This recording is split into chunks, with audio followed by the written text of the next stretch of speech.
So I've been using the Mi Mix 2 for the past 3 days, so I have a pretty good idea about my overall feelings about the phone. So first, I want to talk about how much better this phone feels in the hand compared to the first Mi Mix. Though I liked the first phone a lot, it was ultimately a bit too boxy and heavy for me to use as my daily driver. The Mi Mix 2 weighs 185 grams, that's 20 grams lighter than the Mi Mix 1. It's also curvier all around and fits in the palm better. Now the Mi Mix 2 is still a bit heavier than the Galaxy S8 Plus or the LG V30, but that's because the Mi Mix 2 is crafted out of ceramic. It's a very nice, dense feel in the hand. So looking at the front of the display, you have a 6-inch 2160 by 1080 LCD panel with rounded corners. That's a PPI of 403 if you're wondering. The bottom bezel is slightly slimmer than the first Mi Mix, but not by that much. Yes, the selfie camera is still on the bottom. Xiaomi's people tell me they're sticking to the guns and leaving it there instead of having a cutout at the top of the screen, like the iPhone 8 or the Essential phone. Xiaomi's people actually didn't name drop these other phones, but they definitely imply that they thought a cutout on the top of the screen was stupid. So the top bezel is actually slightly larger. That's because Xiaomi has implemented an earpiece into the Mi Mix 2. Instead of doing that thing with the Mi Mix 1 where it had to vibrate sound through the frame, phone calls definitely sound better on the Mi Mix 2 than on the 1. On the right side of the device, you have a power button and a volume rocker. On the left side, there's a SIM card slot. The bottom has a speaker grill, USB-C port, and no headphone jack. On the back is a fingerprint reader and a 12 megapixel camera with a Sony IMX386 lens. There's an 18 karat gold trim around the camera, and this year for the Mi Mix 2, this gold trim is on every version, because on the Mi Mix 1 it was only on the special premium edition.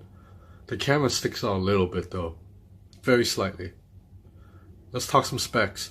So you have a Snapdragon 835 with 6 gigs of RAM on the standard version and 8 gigs of RAM on the special edition. There's a 3400 milliamp battery.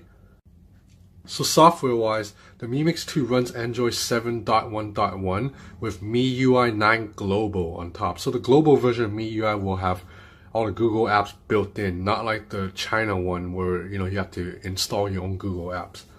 So MIUI 9 brings some new tricks that the older MIUI could not do. For example, you can finally quick jump between apps by double tapping on the overview button, and you can also do split screen mode. This is Xiaomi's own implementation of the split screen, so it's slightly different from the Android version in terms of how you activate it. Xiaomi's tech actually allows Instagram to go into split screen. You can't do that on Android's official version.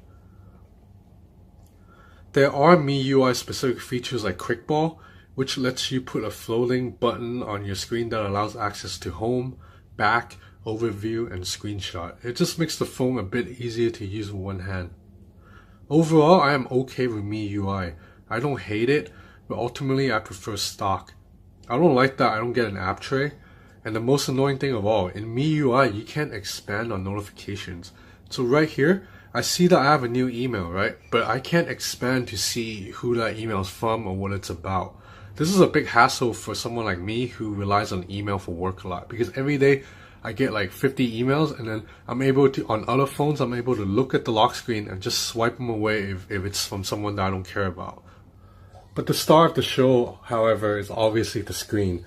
And this 6-inch looks great. I mean, it's not an AMOLED panel, so the blacks aren't as deep, but the colors still look very punchy to me, and overall the image is very crisp.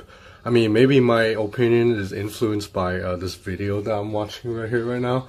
But you'll notice that this video actually doesn't fill up the entire screen.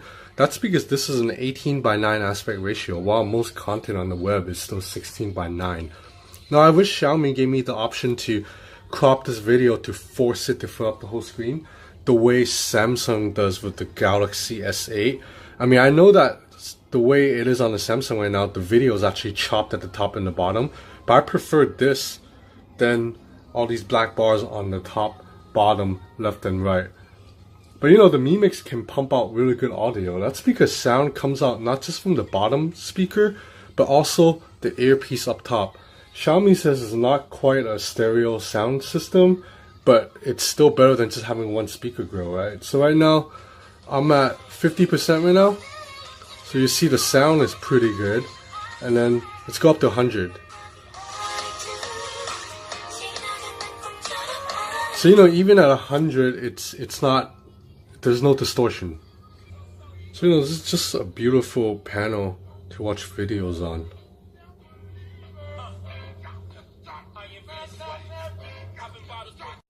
So the camera on the Mi Mix 2 is the exact same hardware as the main camera on the Mi 6. Xiaomi tells me it's improved the software, so it should be a better camera than the Mi 6. And the camera app is easy to use. You do get a manual mode, but I really don't like that when you're using it. You can't see the change in ISO and shutter speed in real time through the viewfinder. On the Galaxy S8 and LG V30, you can see the video change colors and shade as you're adjusting ISO and all of that, so you can, you know, find that perfect lighting. The phone is also quite vague in terms of what resolution you're shooting in. Like, look at this. So for picture quality, it only says high, standard, or low. So what resolution is that? As mentioned earlier, the selfie camera is on the bottom, so you have to flip the phone upside down to take a selfie, but the quality is pretty solid. The camera app also has a lot of fun filters that let you take creative shots like this. So let's look at some photo samples now. In general, the Mi Mix 2 can shoot great photos during the day. Colors are vibrant and well balanced. The camera shutter is fast, and focus times, while not as fast as the Galaxy S8, isn't bad at all. So let's take a look at this picture of the flower. This macro shot turned out really well in my opinion. And now this Chinese banner, you can zoom in all the way and see all the details. I can read the Chinese text clearly. So in low light situations, the Mi Mix 2 is good but not great. Photos look fine when you're looking at them on the phone, but put them on the computer like blown up, or compare them side by side with the Galaxy S8 or LG V30, and you'll see that Xiaomi shots are a bit inferior. So look at these two shots right here. The Galaxy S8 produced a more clear image with more details. So moving on to video samples, the Mi Mix 2 has 4-axis OIS, and while it works well during the day, it doesn't seem to work at night. Video shot in the day are steady and clean, but at night you see a bit of jerkiness as I'm walking. Check out the samples.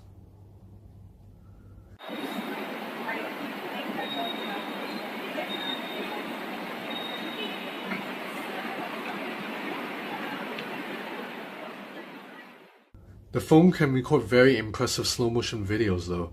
The footage here is almost as good as the slow motion videos I shot with the Sony Xperia XZ Premium. So you know, with a Snapdragon 835 and 6 or 8 gigs of RAM, the Mi Mix 2 is a performance powerhouse. I mean, I use this phone heavily for 3 days. Recording a lot of videos, editing videos, I opened a bunch of apps, I played a lot of games, and the phone didn't lag on me at all. This is a much faster phone than the Samsung Galaxy S8, which is laggy as hell. And you know, battery life is excellent too. So over 3 days, I think I average about 5 hours of screen on time. I would basically go out all day for like 12 hours and then come home with like 35% battery life. It's pretty amazing. So there are some things I don't like about the phone. I don't like having to use a dongle if I wanted to use my wired headphones. And not being able to expand on the notifications drives me crazy. I wish there was waterproofing too. And I'm not a fan of the overly shiny reflective back that attract fingerprints. I just prefer like a matte metal back. But overall, the Mi Mix 2 is a very good device. It improves on the Mi Mix 1 in every way. I love how this phone feels in the hand. But sadly, the wow factor is gone. And this is like no fault of Xiaomi. The Mi Mix 1 was a stunning device that blew everybody's socks off. When it came out, it made all the other phones look bad. But the Mi Mix 2 doesn't quite do that. Because right now, we have a market full of cheap Chinese bezel-less phones that sell for like 200 bucks and actually look pretty damn good. And we have phones like the LG V30 and Galaxy S8 that, you know, even though it has a different design, still offers that almost all-screen look. And then there's the iPhone 8, of course. So there's just a lot of bezel-less phones on the market now. But you know what? Xiaomi started this trend. Yes, I'm aware that Sharp Arcos did it first, but that phone doesn't count. It's too obscure. So Xiaomi started this trend and they deserve props. Apologies for this long-ass video, man. Thanks for watching.